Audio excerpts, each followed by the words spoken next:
म नेपालको इतिहास पढाउन थालेको करिब 32-33 वर्ष भयो। 7 सालको क्रान्तिमा 2007 सालको क्रान्तिमा मैले विद्यावारिधि गरेँ।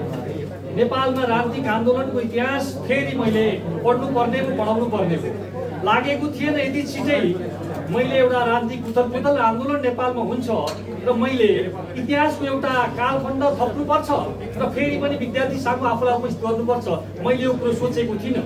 तर समय र परिस्थितिले एउटा राजनीतिक आन्दोलनको इतिहासलाई फेरि पनि मैले थप्नुपर्ने हो। 2007 सालको क्रान्ति, राणा शासन विरुद्धको क्रान्ति, 17 सालको घटना, प्रत्येक 10 वर्षमा नेपालको राजनीतिक आन्दोलनमा नयाँ नयाँ परिवेश आइरहेका छन्।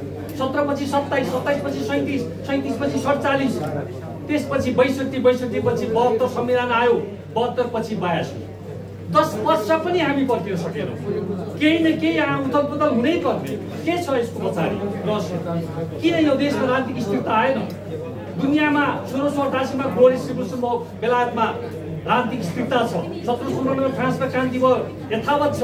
इन्डियामा पनि 1947 क्रान्ति परिवर्तन भएको अङ्ग्रेजलाई हटाएको संविधान यथावतै छ। भलै 104 पटक संविधानमा संशोधन भएको किन्नुहोस्, तर हामीले कति पटक संविधान नयाँ बनाइरहनु? त यही परिवेशमा छोटो कुरा यहाँ राख्नु चाहन्छु। अब सबभन्दा ठुला केही कारणहरू छन् नेपालको राजनीतिको। एउटा कारण भनेको नेपालको अस्थिर राजनीतिको एउटा श्रृङ्खला, एउटा मेजर कारण चाहिँ यो देखिन्छ यो अहिलेको नयाँ मुभमेन्टको पछाडि। मेजर कारण नै यही हो जुन चाहिँ अहिले मैले भर्खर बताएँ। दोस्रो कुरा के हो त भन्नुहुन्छ भने यो राजनीतिकरण प्रत्येक विषयलाई हामी यति गर्दैछौँ, यसको पछाडि यो अहिलेको आन्दोलनको पछाडिका कारणहरू म भन्दैछु। यसको पछाडि त्यो मेजर कारण भनेको प्रत्येक विषयलाई राजनीतिकरण गर्ने एउटा स्थिति यहाँ सिर्जना भएको छ। यस पछाडि आएर तपाईँलाई अर्को सन्दर्भ भनेको करप्सनको सन्दर्भ हो। अब एउटा तपाईँलाई उदाहरण दिउँ, सरकारमा परिवर्तनका कुराहरू, अस्थिरताका कुराहरू हामी गर्छौँ सङ्घीय सरकारमा। तपाईँ निर्वाचन पद्धति नै त्यसरी बनाउनु भयो कि 60-40 को व्यवस्था गर्नु समानुपातिक, त्यसले गर्दाखेरि मेजोरिटी गभर्मेन्ट बन्नु नसक्ने अवस्था छ। अहिले नि तपाईँलाई म बताऊँ, अब हुने फागुन 21 गतेको निर्वाचनमा हिजो त फर्स्ट पार्टी र सेकेन्ड पार्टीको अवस्था थियो, त्यो निर्वाचन सम्पन्न भएपछि तपाईँले नतिजा देख्नुहुनेछ। अहिले म भन्न सक्छु कि ठुला पार्टीहरूको पोजिसन तल जाने र अरू पार्टीहरू माथि जाने अवस्थामा सबैको बराबर पो हुने हो कि भोलिको दिनमा यो देशमा फेरि पनि सरकार निर्माणमा यति जटिलता उत्पन्न हुनेछ तपाईँ सोच्न पनि सक्नुहुँदैन। त्यो खालको तानातानको अवस्था, कसको नेतृत्वमा सरकार बनाउने भन्ने खालको एउटा असहज परिस्थिति सिर्जना हुन्छ। अहिले म तपाईँलाई कुरा बताउन सक्छु। अर्को कुरा, न्याय क्षेत्रको विकृति र विसङ्गतिको हामी कुरा गर्नुपर्छ। तपाईँलाई पाउन जानेको के अरे चाहिँ सिफारिसका कुराहरू चाहिँ गर्नुहोस्, तपाईँले अध्यादेशका स्वीकृति गर्ने कुराहरू गर्नुहोस्। सरकारबाट तपाईँले मान्छेहरू पठाउनु भएको छ, तपाईँले संविधान व्यवस्था गर्नुभएको छ। मलाई गजब लाग्छ। 15 वर्ष अधिवक्ता भएर बहस गरेको मान्छेलाई तपाईँ सिधै राजनीतिक पार्टीमा आबद्ध भएको नाताले तपाईँ सर्वोच्च न्यायाधीश बनाउन सक्नुहुन्छ। त्यसरी नै 10 वर्ष काम गरेको मान्छेलाई तपाईँ उच्च अदालतको न्यायाधीश बनाउन सक्नुहुन्छ।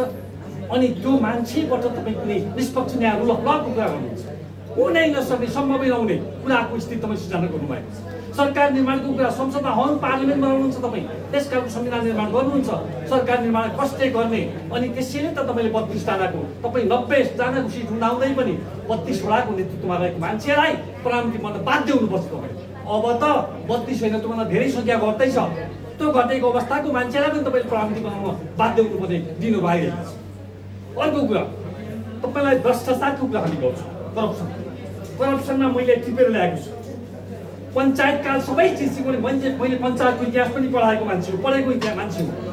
त्यस व्यवस्थामा भएका कुराहरू कमी कमजोर थिए होला, मेरो पुस्ता कुराहरू केही राम्रा कुरा तपाईँ हामीले सिक्नु पर्दैन।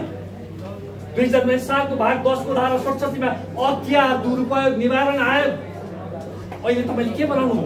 47 को संविधान पछाडि अख्तियार दुरुपयोग अनुसन्धान आयोग, निवारण आयोगले मुद्दा हेर्थ्यो आफै, फैसला गर्थ्यो आफै, कारवाही गर्थ्यो आफै, अदालतको रूपमा थियो। आज तपाईँले अनुसन्धानमा समेत गर्नु, राजनीतिक दलका मान्छेहरूले त्यहाँ नियुक्त गर्ने परम्पराको सुरुवात गर्नुभयो। त्यसले न्याय दिन्छ तपाईँलाई, अख्तियारको त्यसले अनुसन्धान गरेर सही निचोड दिन्छ भन्ने लाग्छ तपाईँलाई? यसरी यो खालको कुरा पञ्चायतमा नभएको कुरा, त्योभन्दा कमजोर अवस्थामा तपाईँले अनुसन्धानको प्रक्रिया अगाडि बढाउनु भएको छ।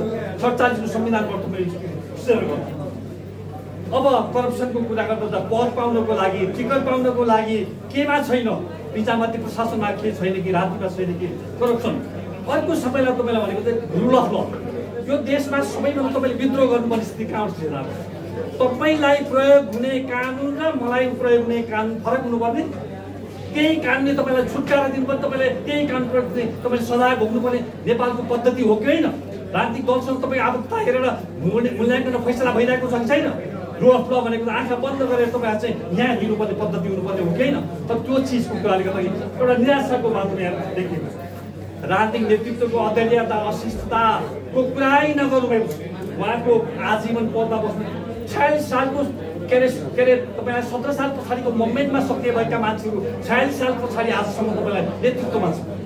उनीहरूले कसैलाई त्यहाँ कसैको आवाज सुन्न चाहँदैनन्।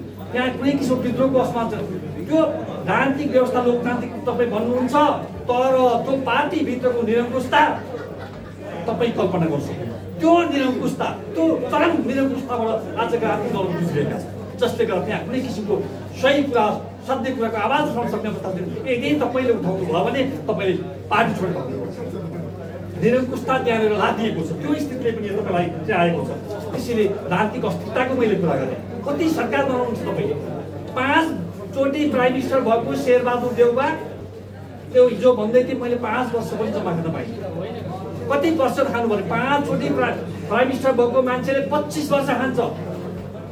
तपाईँले कति खानुभयो? 5 चोटि खाँदा 5 वर्ष खानु। यसरी सरकार परिवर्तनको स्थिति या कति सरकार बने धरे त्यो एउटा स्थिति आयो।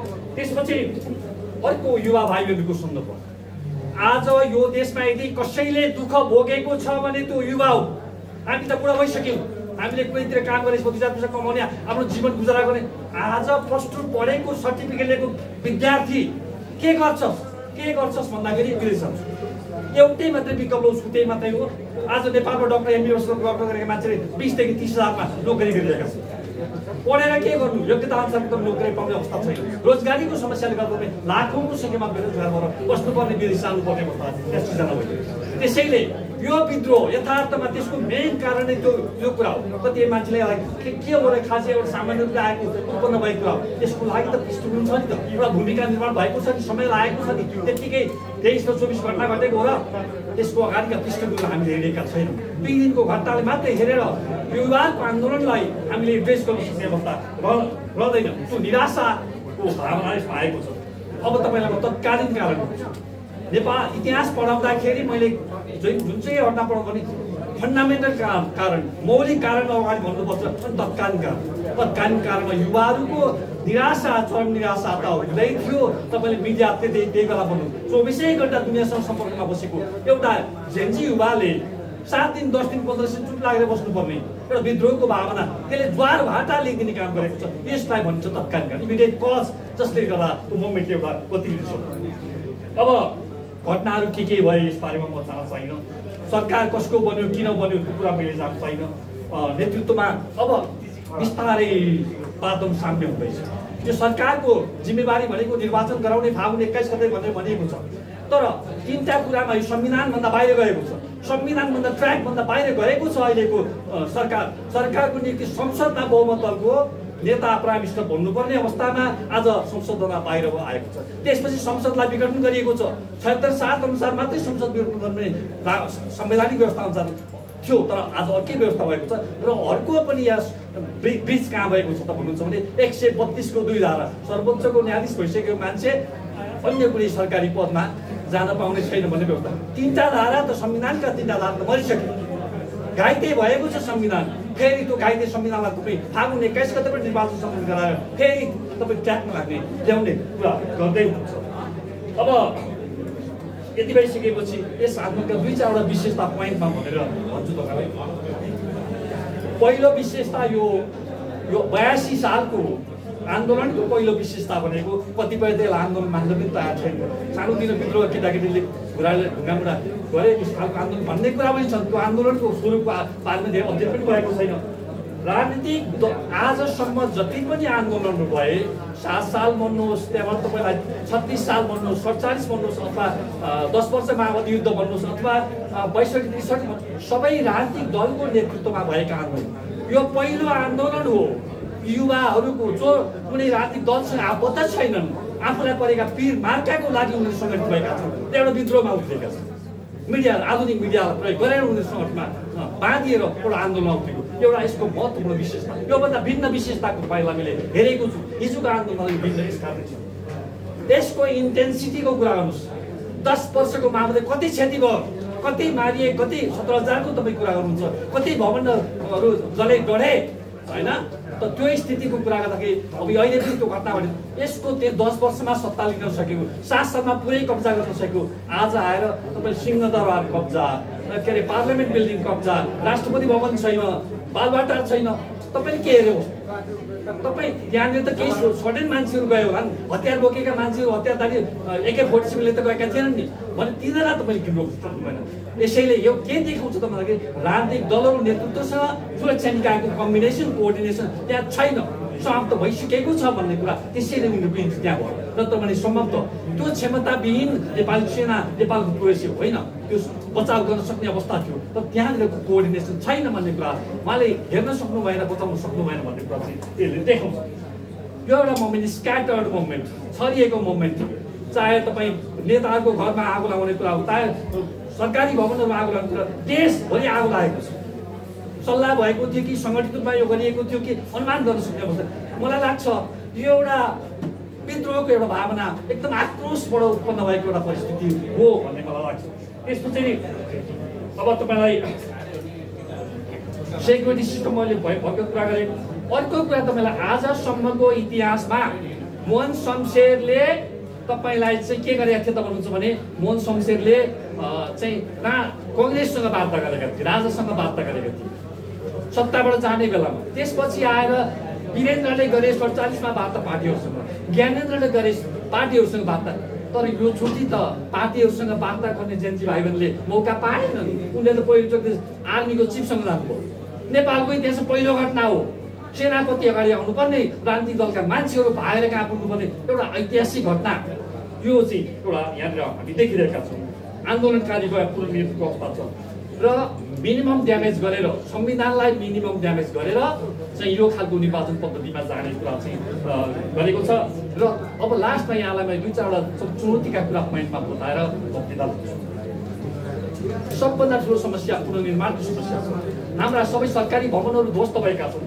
भर्खरै कलङ्कीको मालपोत कार्यालय सूचना निकाल्नु आउनुहोला जनताहरू तपाईँहरू आफ्नो कागजपत्रले अब कति गाह्रो गर्नुहोस् ती कागजपत्र त्यहाँ हजारौँ लाखौँको सङ्ख्या मान्छेहरू चुनाव आएको छ अब त्यसपछि आएर जेलबाट बन्दीहरू भएका छन् हतियारहरू लुटेको अवस्था छ शान्ति सुरक्षाको स्थिति उत्पन्न छ मनोबल घट्ने अवस्था छ आन्दोलन दमनलाई कारबाहीका कुराहरू छन् आगजनीमा संग्रहले कारबाहीका कुराहरू छन् गोलीबारीको आर्थिक क्षेत्रमा एउटा भनेको संस्था करप्सनको विषयहरू छन् यी कुरालाई कसरी सम्बोधन गर्ने भन्ने विषय छ र अर्कोतिर फेरि यो आन्दोलनै होइन फेरि केही मान्छेहरू तरम थालिसक्यो केही पनि होइन त्यसै खाँचे बुझ्यो हामी आयौँ त फेरि सबैलाई ठिक लाग्छ भन्ने खालका कुराहरू पनि आइरहेका छन् दुःखद स्थिति यहाँनिर आएको छ र नेताहरूको अभिव्यक्ति सुन्दैछु त्यसले पनि एउटा नराम्रो परिस्थिति गर्छ कि भन्ने देखिन्छ र सर्वोच्चमा रिट परिषदको प्रतिनिधि सभा पुनर्स्थापन हुने कि तपाईँलाई चाहिँ 10 गते 10वटा त आइसके निवेदन दर्ता भइसके अनि यो चाहिँ कार्तिक 12मा सुनवाई हुँदैछ अरे अब तपाईँलाई सर्वोच्चले संविधान अनुसार गर्ने पुनर्स्थापना गर्नुपर्छ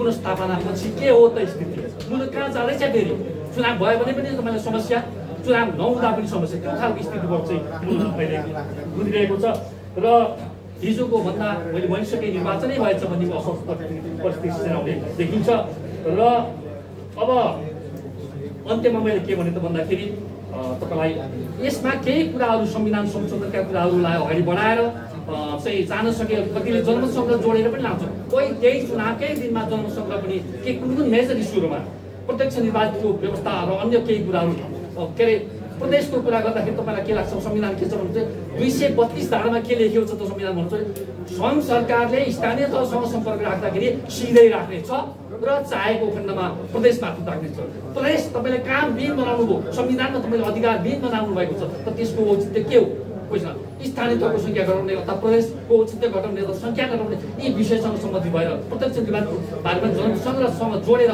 यो निर्वाचन सम्पन्न गरेको सम्बन्धमा राम्रो हुनसक्छ भन्ने छ र अन्त्यमा मैले तपाईँलाई के भने भन्दाखेरि भारतमा 545 स्थानमा हुने निर्वाचनमा 2टा चाहिँ के अरे राष्ट्रपतिले मनोनयन गर्ने व्यवस्था थियो त्यो 2020मा त्यो पनि हटाइयो अब तपाईँलाई सबै सिटमा खुल्ला प्रत्यक्ष निर्वाचन हुन्छ तर 131 जना चाहिँ सांसदहरू तपाईँ चाहिँ विभिन्न जाति जनजातिबाट चाहिँ निर्वाचन गरिन्छ हाम्रो पनि त्यो व्यवस्था गर्न सके हुँदैन थियो र कोर्टमा गोल खल्तीमा राखेर मान्छेहरूलाई चाहिँ आफ्नो श्रीमती छोराछोरीलाई हाल्ने व्यवस्था तपाईँले जुन गर्नुभएको छ निर्वाचन जानै नपर्ने जुन व्यवस्था गर्नुभएको छ त्यसले करप्सन बढाएको छ अस्थिरताको युगमा नेपाललाई धकेलेको छ भन्ने देखिन्छ र मैले भनिसकेँ न्यायपालिकाको कुराहरू प्रदेश सम्बन्धी कुराहरू र यी चिजहरूमा चाहिँ संविधानमा यो न्यायालयमा जुन व्यवस्था गरिएको छ त्यसलाई तपाईँलाई हटाउनै पर्छ राजनीतिक दलहरूबाट जाने तपाईँलाई 15 वर्ष सेवा गरेको 10 वर्ष उकाल गरेको मान्छेलाई न्यायालयमा पठाउने पद्धतिको सट्टा तलबाट जिल्ला स्तरमै केन्द्रसम्म सर्वोच्चमा जाने व्यवस्था